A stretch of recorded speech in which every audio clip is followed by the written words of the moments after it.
I do think that cooler heads will prevail.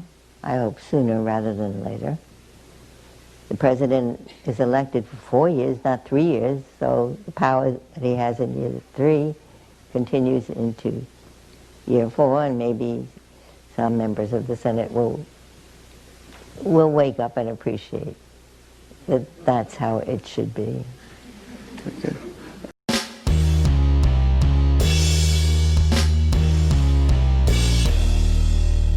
How's everybody doing? My name is Anthony Brian Logan, and today we got to talk about Supreme Court Justice Ruth Bader Ginsburg dying at age 87 of pancreatic cancer and what the next steps must be. Because let's be clear, when she died, she left a vacancy on the Supreme Court, and that vacancy must be filled, whether that be right now before the election in November, after the election in November, or after Trump's first term in 2021 under a Joe Biden presidency or under Trump's second term.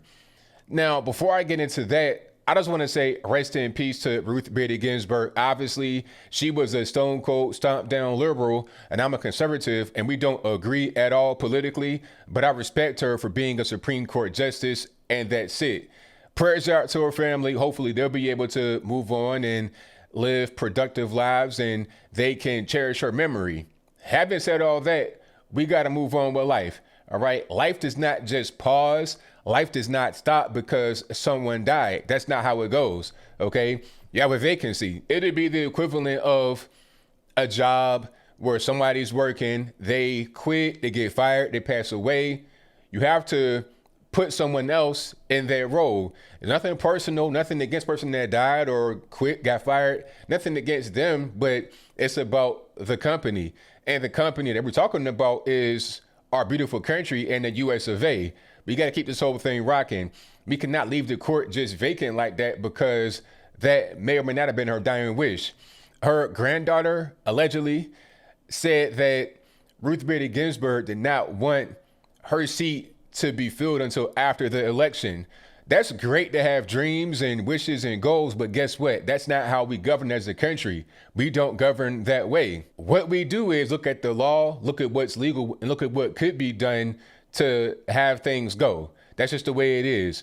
And the way it is right now, all you need for a Supreme Court justice confirmation is 50 votes in the Senate plus the vice president might pin 51. So 51 votes, including the vice president, and we're good to go.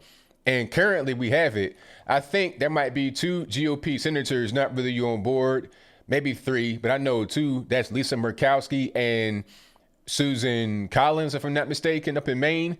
So you got 2 GOP senators not really on board, but everybody else is pretty much on it. And we're going to get this whole thing done.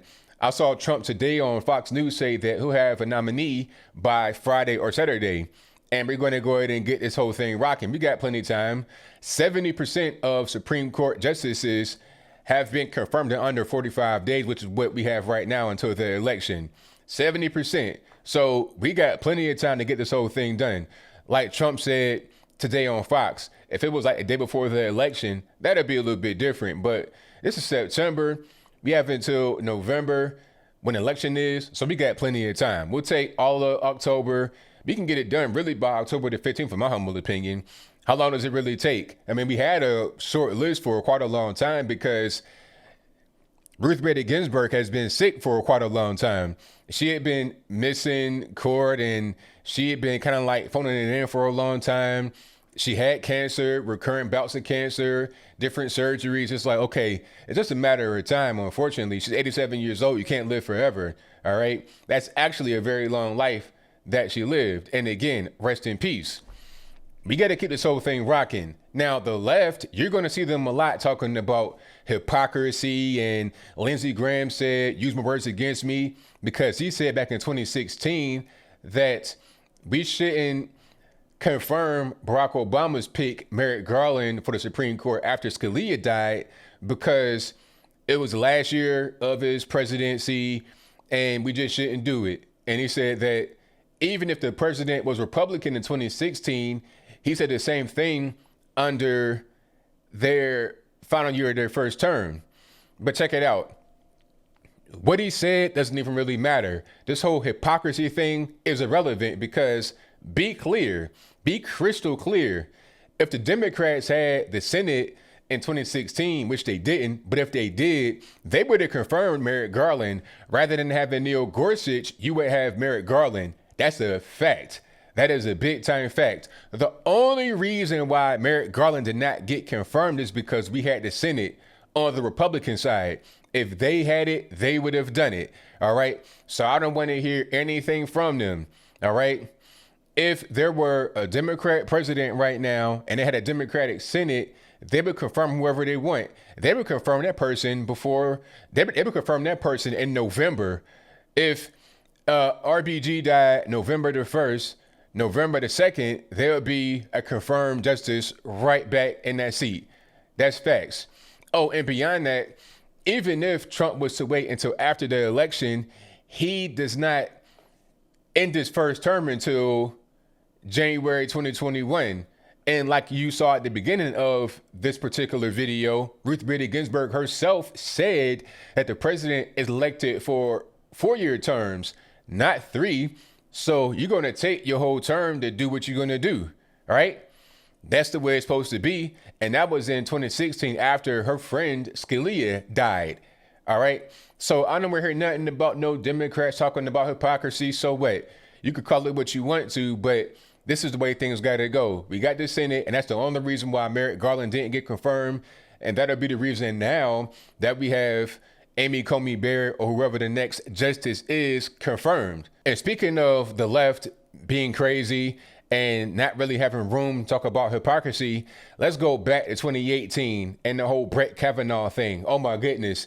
Do you remember how they really tried to stonewall? And they couldn't even do it because we had the Senate back then. They couldn't even stonewall. They couldn't do anything, but they took every little dirty trick out of the handbook and used it against Brett Kavanaugh, talking about he's a rapist and a drunk and all types of stuff. I mean, ridiculous things.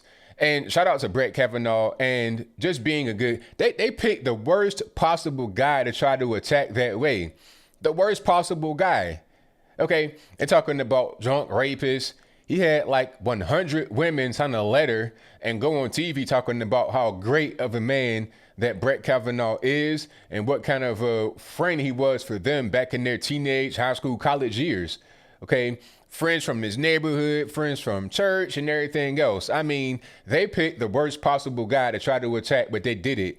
Drove his name through the mud, almost ruined him because what if he didn't get confirmed? And they didn't have any power to stop it, but they wanted to soil his reputation to the left, to people at home. And they used Brett Kavanaugh's confirmation as a proxy war against Donald Trump. Okay, so they had no power to be able to stop it, but they still wanted to just muddy the water and to poison his image. So I don't want to hear anything about the right playing dirty politics. No, we got the Senate. That's all that really matters. All right, and we're going to put in the appropriate kind of person, and we're going to shift that balance 6-3. 6 conservative, 3 liberal, or 5.5 to 3.5. Shout out to Chief Justice John Roberts, but different story. I digress. My whole point is that we're going to shift that court, and we're going to shift it again probably if you have, I think, Stephen Breyer. If he retires, that would be another win, and you may have Clarence Thomas retire. So you may have Trump pick, I think, 5 Supreme Court justices. He already got Gorsuch after Scalia died, then Kavanaugh after Anthony Kennedy retired, then after Ruth Bader Ginsburg, we have another one. So we might have up to 5 justices. That's why it's very important to vote for the president. People think, oh, well, they can't do anything for me on the federal. Yes, they can do something for you on the federal level because a lot of these cases that are going to the Supreme Court, very important cases, are going to be decided ultimately there. They can't legislate from the bench, but they can interpret certain laws to work in your favor. All right. Roe v. Wade isn't a law of the land. It's an interpretation, but that can be struck down by the Supreme Court. That's why the left are so feverishly working against Trump trying to confirm anybody, because they know if we get that conservative balance, out of balance, a conservative favor in the Supreme Court with no middle of the road balance, we can go get that knocked out. And imagine the left being so against trying to make killing babies illegal that they're going to attack people, call them rapists, murderers, or whatnot, drunks and everything else, trying to attack Trump. So, look, as I close, I want to say this. Don't buy into this whole AstroTurf campaign of, oh, they're hypocrites, all this and that. Nah, 70% of Supreme Court justices have been confirmed in 45 days or less. And that's how much time we got until the election. We got plenty of time. There's no rush. And we've had a short list for a while that we've announced publicly. Okay, Amy Coney Barrett was on a short list back in 2018 when Kavanaugh got confirmed. All right. And if Joe Biden wants to announce who he wants to put in there, because he's against it, obviously, he doesn't want Trump to confirm a Supreme Court justice because the Democrats don't want that. That's clear. That's obvious.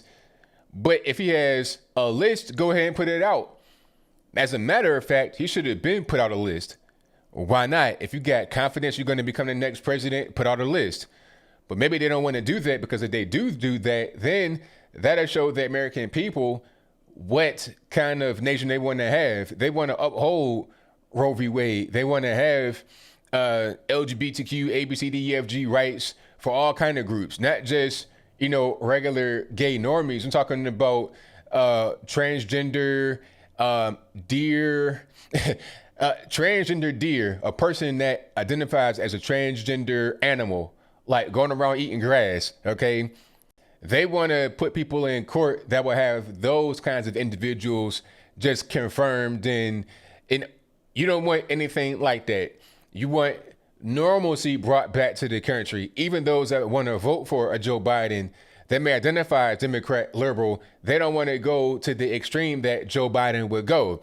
So Joe Biden, I challenge you to put out a list, put it out, and then let us go through everybody's name and go through their past and go to the high school locker room and talk to their girlfriend they had when they was 15 years old, going to lunch and school dances with and blind both pot rings for. Let's go back and examine all that good stuff and see what we come up with, huh?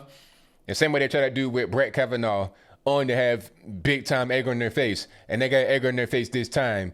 All that hypocrisy stuff doesn't even really matter. All that really matters is that we got the Senate. We have the Senate. We have the presidency. Go ahead and announce the Supreme Court justice pick. Get them nominated, get them confirmed, and let's move on with life. But I think I'll leave that right there for now. And what say you? Do you think that we should go ahead and confirm the next Supreme Court justice? If that's your viewpoint, let me know why in the comments below. Or should we not do that? If that's your viewpoint, let me know why in the comments below. If we shouldn't appoint the next Supreme Court justice and get them confirmed before the election, then when should we do it? After the election? Understand this. If the election has any kind of complications as far as the voting and being able to count it and whatnot, it has to go to the Supreme Court ultimately. So you don't want to have, an even court. You want to have an odd number. You want to have 9 people on the court to make a decision, whether it go one way or the other, positive or negative for us. Make a decision. Let's not have no deadlock court. We got to get this whole thing rolling. Okay. Just like Ruth Bader Ginsburg says, you're elected for 4-year terms, not 3-year terms, and Trump's term is now over. Okay, he's still the president throughout the election and until Inauguration Day if he were to lose, which he won't. But whatever your thoughts are, please let me know in the comments below. And that's all I got to say for this video. If you like what you heard, please comment, rate, share, and subscribe. Peace.